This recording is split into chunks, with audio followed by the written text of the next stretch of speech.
naman po tayo mga kababayan dito naman po sa isa pang balita na nakita po natin na kung saan may pasaring po, di umano, etong si Sir Ogie Diaz, dito daw po kay Senador Rodante Marcoleta. Kasi ayon po dito, ayan basahin natin. Ogie Diaz, tinanong ang publiko kung proud din ba ang mga ito na hindi binoto si Marcoleta na katulad niya. Ipinahayag ng talent manager na si Ogie Diaz ang kanyang personal na saloobin hinggil sa nagdaang halalan kung saan sinabi niyang isa siya sa mga butanteng hindi bumoto kay Senator Rodante Marcoleta. Kasi alam niyo sa totoo lang yung mga bumoto lang naman kay Marcoleta ay yun yung mga umaasa na maibibigay talaga ni Marcoleta yung 2,000 na libreng kuryente mga kababayan. Pababa.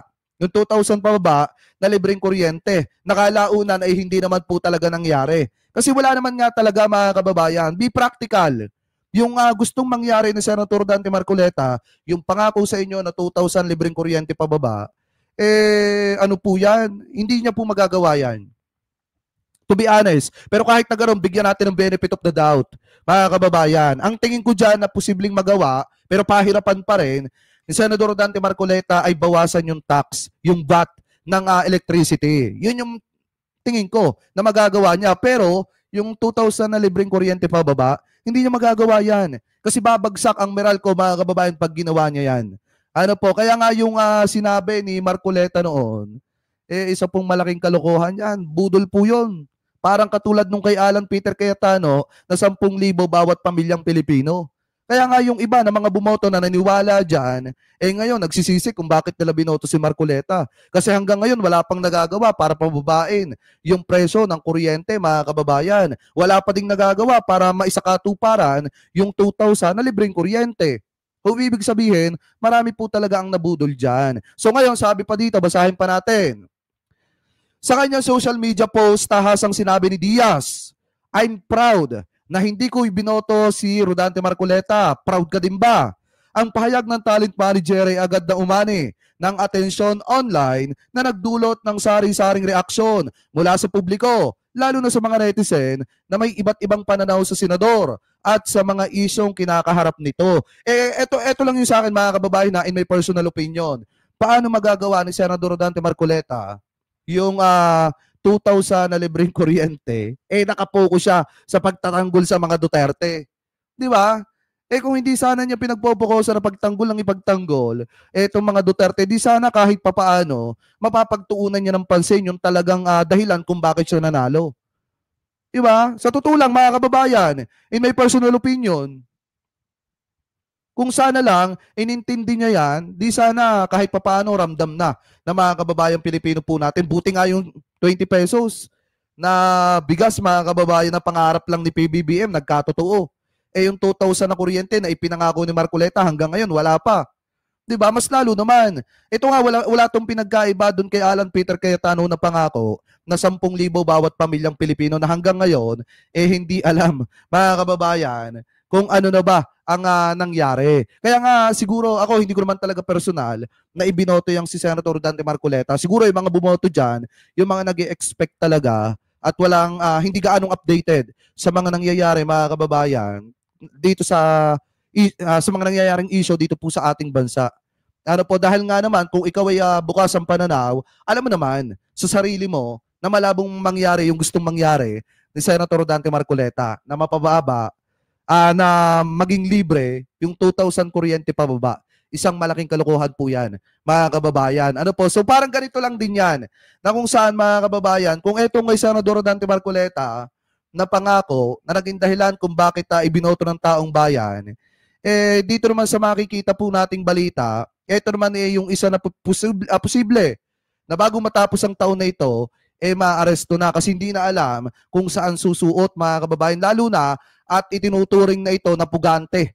Ano po dito po sa ating bansa at maging sa ibang mga bansa mga kababayan. So sabi po dito sa Abante News Online, singit lamang po natin mga kababayan, ayon po dito idineklara ng 5th Division ng Sandigang Bayan na fugitives from justice si dating Ako Bicol Party List Representative Saldico at 3 miyembro ng Board of Directors ng Sunwest Inc.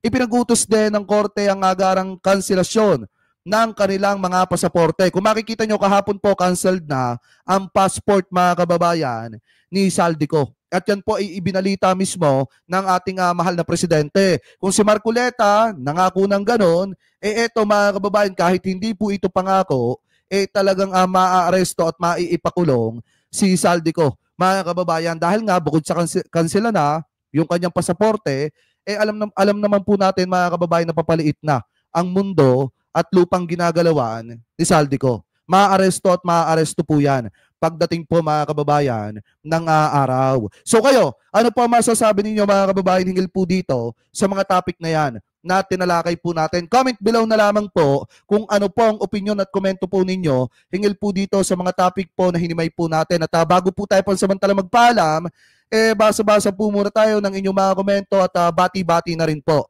Ay, sabi dito ni Ma'am Tony, ano yun?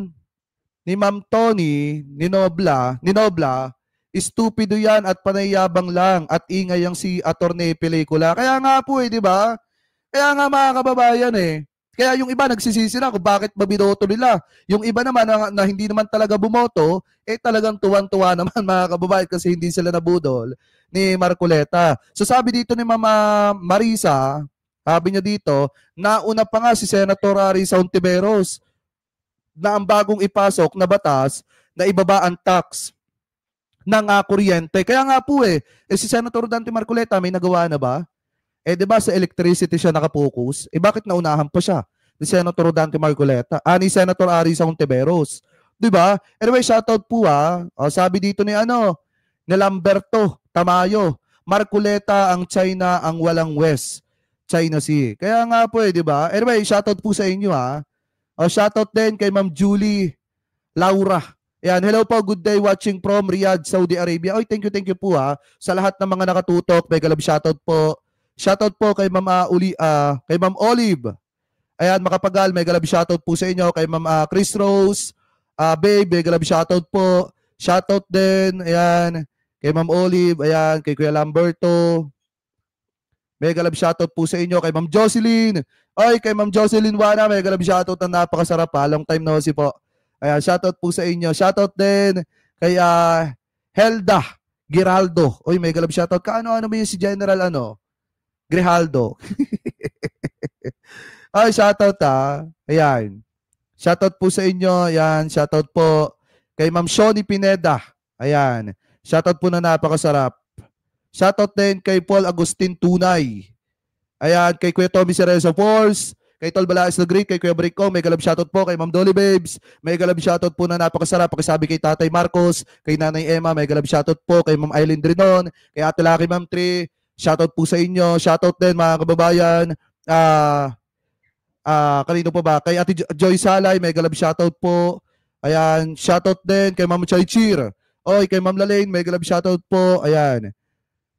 Anyway, kababayan, thank you po sa inyong lahat. Siguro hanggang dito na lamang po muna tayo at pansamantala po muna tayo magpapaalam. Pero bago po tayo pansamantala magpaalam, maraming salamat po sa lahat ng Team Replay na hindi po nakakalimutan, mag-iwan ng inyong mga komento, mag-like ng ating mga video dito sa Bengador at mag-subscribe dito po sa YouTube channel ng Bengador. Maraming salamat din po sa lahat ng hindi nag-i-skip ng mga ads mga kababayan dito po sa YouTube channel ng Bengador. Maraming salamat po. Ingat po kayo palagi. God bless po. Thank you po mga kababayan. Maraming